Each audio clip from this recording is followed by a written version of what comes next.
paglalakbay ng inyong diwa. Pagsaksi sa mga pangyayaring hindi mo sukat akalain.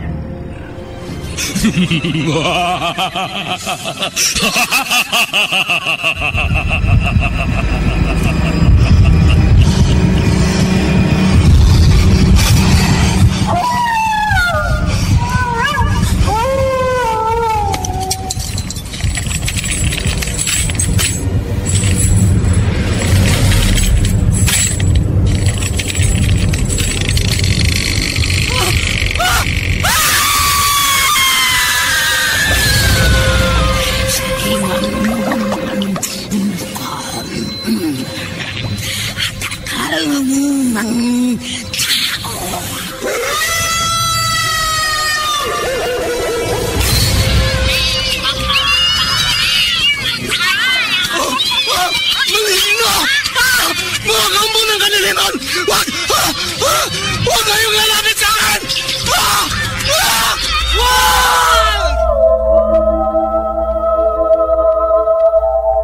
Mga kababalaghang hindi kayang tanggapin ng inyong isipan,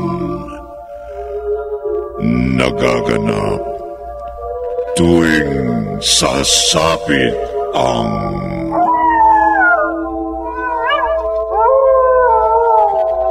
gabi ng lagim.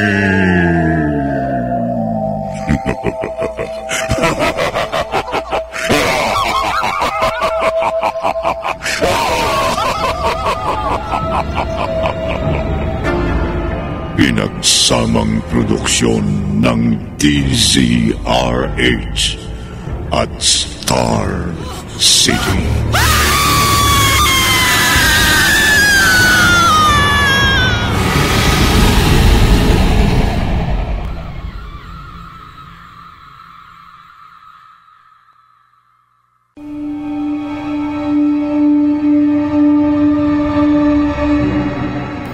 Magandang gabi, kaibigan.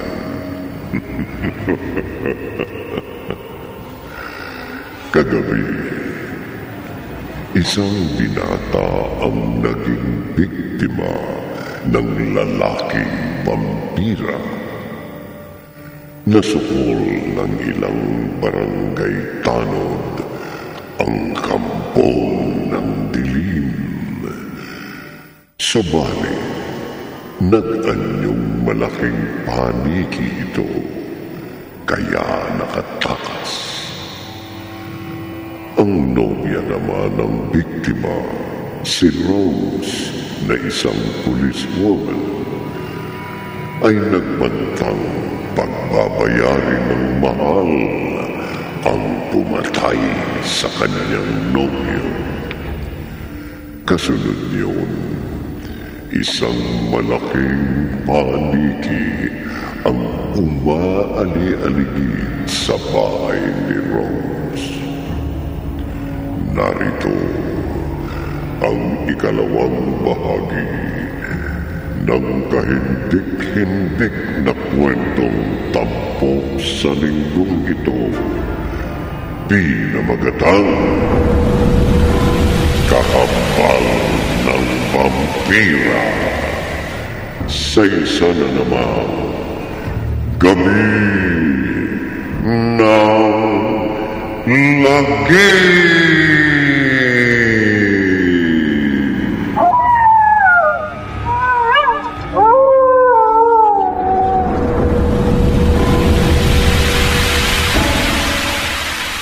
Rose, dali, isarada mo bintana. Huwag po kayo matakot, Nay.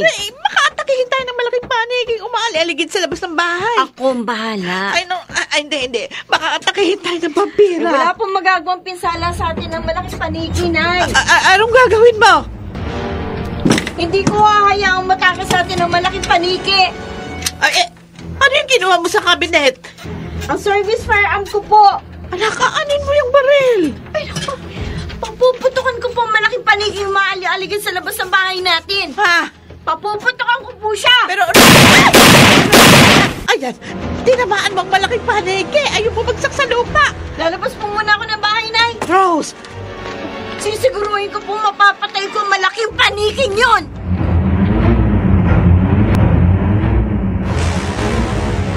nanay ni, bakit kayo napailing? Elsa, paaaring totoo yung kinatatakutan mo.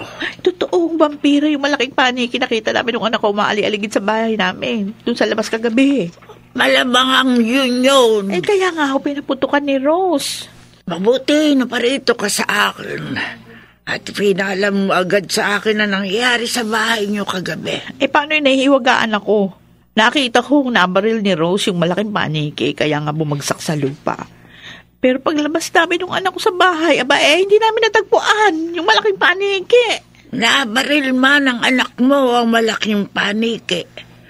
Wala rin yung saysay. Ha? Anong ibig niyo sabihin? Ang vampira ay hindi tinatabla ng bala.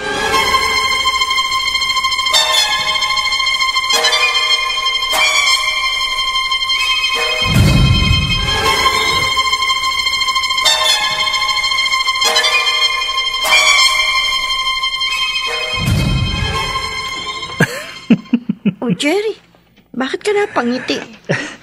Natatawa lang ako sa'yo, Rose. Ilang taon na rin kasi tayong magkasama sa serbisyo. At sa lahat natin magkakasama dito sa presinto, ikaw ang pinakamaingat sa paggamit ng baril. Para sa akin kasi, dapat may mahalagang dahilan para gamitin ang ating sandata. Bakit pa tayong isang paniki? Pinag-aaksayahan mo ng mga bala. Natakot kasi ang inay ko sa pag-aakalang ang malaking paniking nakita namin kagabi ay isang vampira. Hindi kaya totoong vampira yon? Ano? Kasi nabaril mo kaya bumagsak sa lupa. Pero nawala. Malamang hindi ko lang napuruhan, kaya nakatakas. Nagbibiro lang ako, Rose. Alam mo namang hindi ako naniniwala sa vampira. Pareho lang tayo. Kaya lang, nagtataka ako. Bakit? Bakit madalas kamong may malaking paniki na umaali-aligid sa inyong bahay?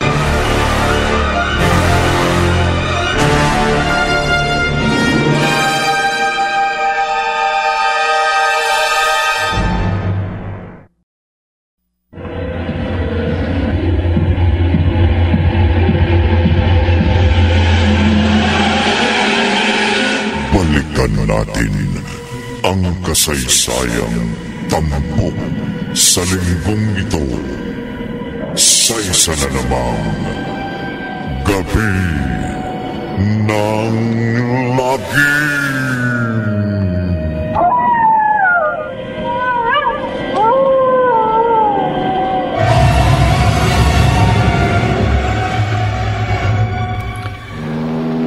Malaking palaisipan pa rin sa akin hanggang ngayon, Rose.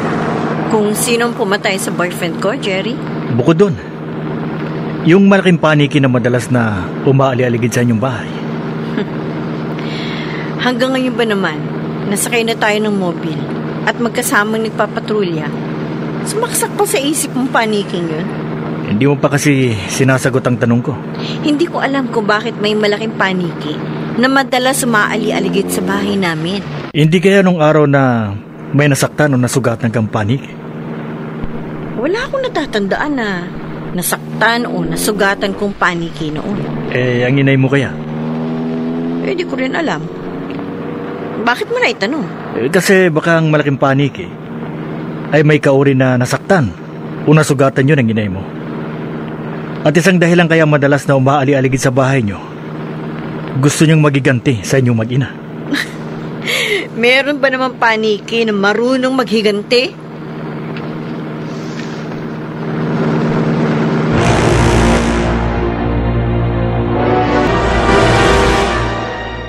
Maaari yun, Rose. Nay, wala kayong natatandaan na nakapanakit o nakasugat kayo ng paniki noong araw?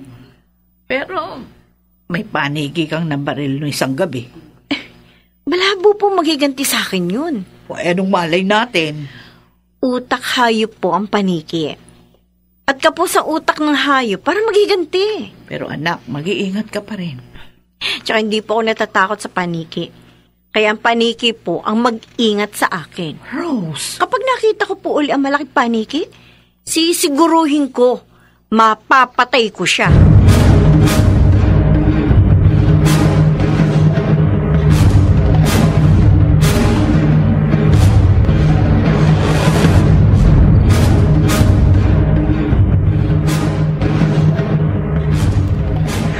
Elsa, hanga ako sa tapang ng anak mong si Rose. Ay, naku.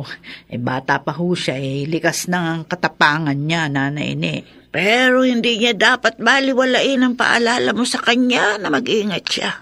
Mag-ingat siya sa malaking paniki na madalas niyong makitang aligid sa bahay niyo kung gabi. Ayun na nga ho ang hindi ko maintindihan. Kaya nga ako'y naparitong muli sa inyo. Kung bakit mula pa nung bata pa si Rose, may umaali-aligid ng ganun sa aming bahay. Kung minsan nyo lang nakita ang paniki, karaniwan lang yon. Pero kung madalas, mayroon na yung ibig sabihin. Ho? Ano ho kaya yung... Malamang na isang vampira ang malaking paniking nakikita nyo. Vampira ho? Isang kampo ng dilim na naghihintay lang ng pagkakataong mambiktima at pumatay ng tao.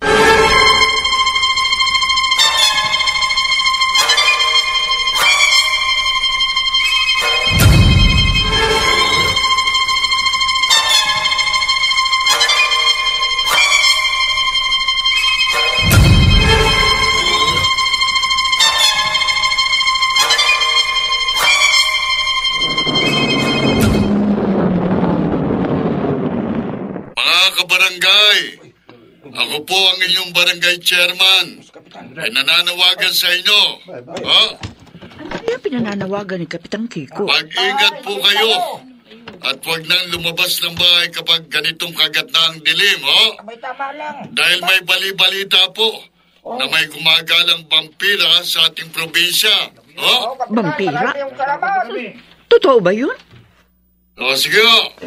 Mag-ingat po tayong lahat, ha? Ang alam ko sa mga comics at dramang katatakutan lang mayroong vampira. Ha? Maituloy na nga ang bala kong pakikinig ng paborito kong drama sa radyo. Ha? Ano yun? May malaking paniki na lumilipad sa labas ng aming bahay. Ha? Ang malaking paniki! Dumapos ang pasamano ng bintana. Ang malaking paniki! Ah! Nagbago ng anyo! Naging isang lalaki na may kapang itim! Vampira! Lalaking vampira! Ah!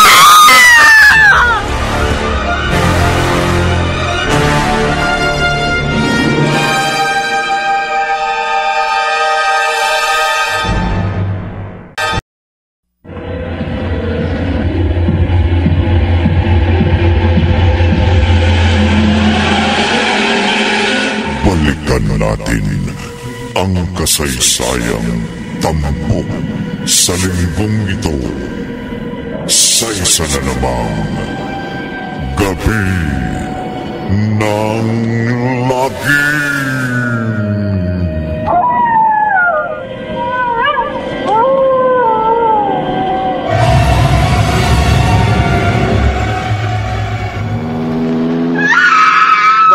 Bulong! Para muna itong service jeep ng barangay. Mamaya na ako magpapatuloy sa pananawagan. Magbalik muna tayo sa kaling pinanggalingan natin kanina. Doon sa kung saan, parang narinig kong may babaeng sumigaw. Sige, magmadali tayo mga tanod. At ihanda natin ang ating mga batuta.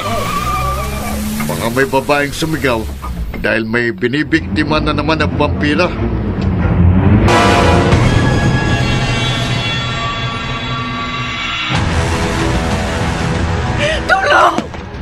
Tulong! May vampira pumasok sa kwarto ko! Vampira! Tama ka, babae. Isa nga akong vampira. Isa akong lalaking vampira na wow sa dugo ng tao. Tulong! Hindi ka makalalabas dito sa kwarto. Bitiwan mo! Kung bitiwan mo ako, lalaking vampira! Kahit anong biglas ang gawin mo, hindi ka makaulag po sa mga kamay ko. Ibabaon ko ang mahaba at matatalas kong mga pangol sa leeg mo. Sisipsipin ko ang dugo mo. Sasairin kong kahuli ang patak ng iyong dugo. Papatayin na kita!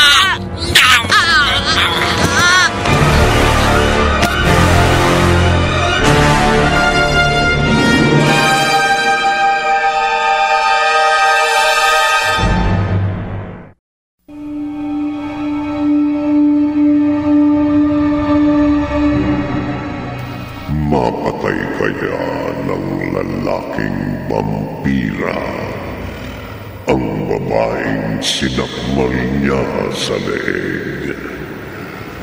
Pakinggan bukas ng gabi ang ikatlong bahagi ng ating tampok na kwento sa linggong ito, Pinamagatang Kakambal ng Vampira, sa isa na namang Gabi ng Lagi.